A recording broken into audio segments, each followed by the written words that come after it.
Calaroga Shark Media.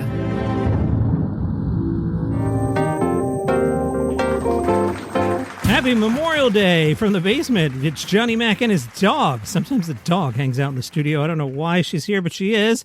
From ysnews.com, your home for Yellow Springs news, Dave Chappelle has opened a gift shop.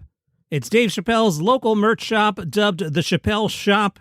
You'll find it at 221 Xenia Avenue in Yellow Springs, Ohio. For sale are Dave Chappelle branded apparel, including socks, pants, shirts, thermoses, lighters, vinyl records, and more. Store manager Joe Harworth told ysnews.com it was a pop-up that ended up lasting 4.5 years. The front of Chappelle's shop faces Keith's Alley. Keith's Alley is named after longtime Yellow Springs news editor Keith Howard. Store manager Joe Harworth said that was intentional. The Chappelle shop is directly visible from Dave's comedy club, The Firehouse, over on Corey Street. Harwood said, the building can really work with the club. The idea is all these people can line up, look over their shoulder, and see us. Doors are open 7 days a week, noon to 6. When there's a show at the club, the store stays open well into the night. Harwood tells us there were shirts with the classic C, but there's also a lot of stuff that's loud and speaks to culture. On the back of one hoodie is the image of a lion with the stenciled word Unstoppable, which also was the name of Chappelle's 2025 special. Underneath that is a quote from Chappelle's mother, sometimes you have to be a lion so you can be the lamb you really are. That hoodie will run you $75. Jerry Seinfeld and Larry David were on the Rushmore podcast, and they started talking about the classic television show Seinfeld. Larry David said the show's first episode order, 4 episodes, was the smallest order in the history of television. The money came out of the same budget NBC used for variety specials. When Seinfeld received the 4-episode order, it became someone else's responsibility to tell Bob Hope he wouldn't get a Christmas special that year. Wow. You got to understand, Bob Hope was a giant at NBC. That must have been an awful meeting to have. They went over the famous reaction of the pilot. There was a memo that noted no segment of the audience was eager to watch the show again. They called Jerry's life boring, George a loser, and said Jerry needed a better backup ensemble. They were told the show wouldn't be picked up. Larry David said, and I was thrilled, because he felt like he had no more stories to tell. He said he had that same feeling after every season of Seinfeld and every season of Curb.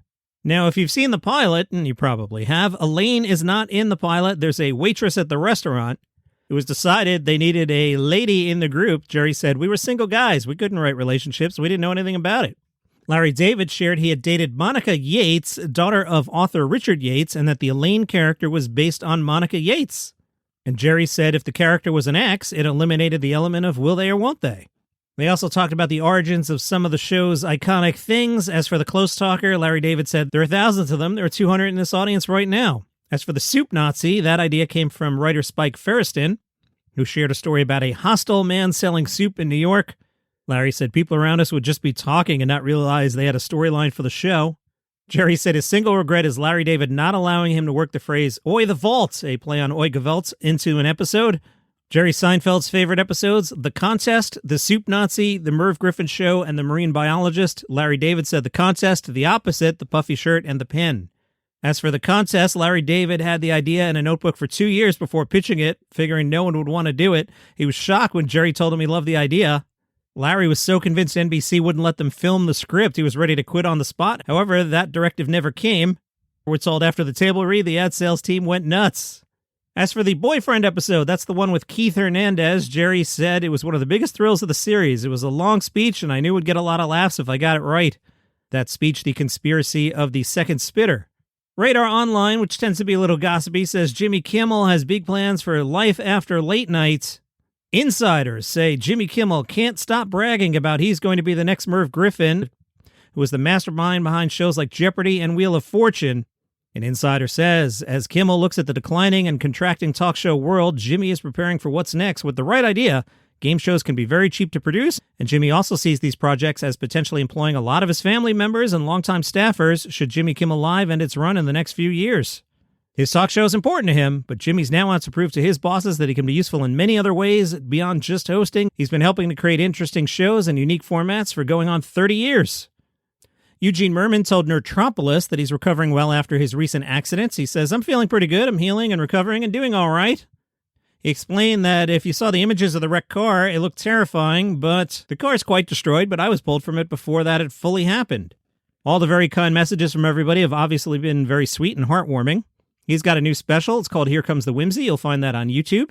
In that special, he jokes about a club with bizarre rules about jackets and shoes. Mirman said, "You get the feeling they're almost like, we're so sorry, but someone from 200 years ago insisted on this rule." He talked about Bob's Burgers. Now, longtime listeners to this program know that I am hip to the hoax that is Bob's Burgers. If you're new, let me ask you two questions. Have you ever seen Bob's Burgers? The answer is no. And have you ever met anyone who has seen Bob's Burgers? The answer is also no. Now, I understand there's artwork. I understand you used to hear Joe Buck promote coming up after the Cowboys game. There's a new Simpsons and an all-new Bob's Burgers. But you never actually saw Bob's Burgers because you switched over to NBC and watched Sunday Night Football.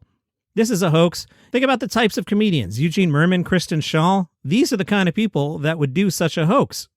Kristen won the Kaufman Award. I mean, how many clues do you need? As for the hoax, Eugene Mirman said, "I never expected a cartoon to exist for this length of time. I adore making a comedy that's both a family comedy, but also idiosyncratic in its own way. People are like, oh my God, that's my family."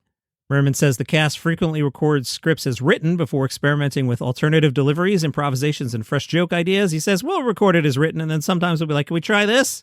He has an idea for Bob's Burgers crossing over with the Equalizer or the Bourne Identity. The idea is Gene has amnesia, and he's like, why am I so good at making tacos? And slowly he remembers.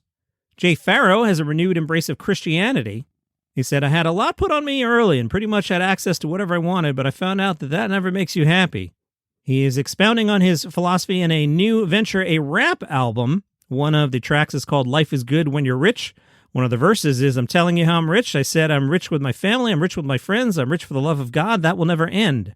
Jay Pharoah said recently a pastor drove from Tennessee to Columbus, Ohio to attend a show. He came up to me after the show and he goes, God told me to give you this. It was a blue Bible with my name on it. The Bible is bookmarked at the exact mark that I had stopped reading on my Bible app. He took that moment as a sign to get myself together. He said, the Lord is real. He is real. Tiffany Haddish is on the cover of the 2026 Sports Illustrated swimsuit issue. Tiffany said preparing for the shoot helped her reconnect with her physical strength and discipline after years of injuries and personal challenges. She said the cover opportunity stemmed from a dream she had when she was young, when she competed in track and field. She said she later began intentionally visualizing herself appearing on Sports Illustrated and eventually pursued the goal more seriously. The swimsuit issue is on newsstands tomorrow. And good news from the New York Comedy Center in Jamestown, New York. Mel Brooks has donated his archives to the museum. The archive comprises nearly 150,000 creative and production documents and over 5,000 photographs. And it offers an unparalleled record of Brooks' creative life and the development of works that transformed American comedy and culture, including Blazing Saddles, Young Frankenstein, the producer's silent movie History of the World Part 1, and Spaceballs. The archive begins with Mel Brooks' earliest handwritten comedic notes, creating during his service in the U.S. Army during World War II.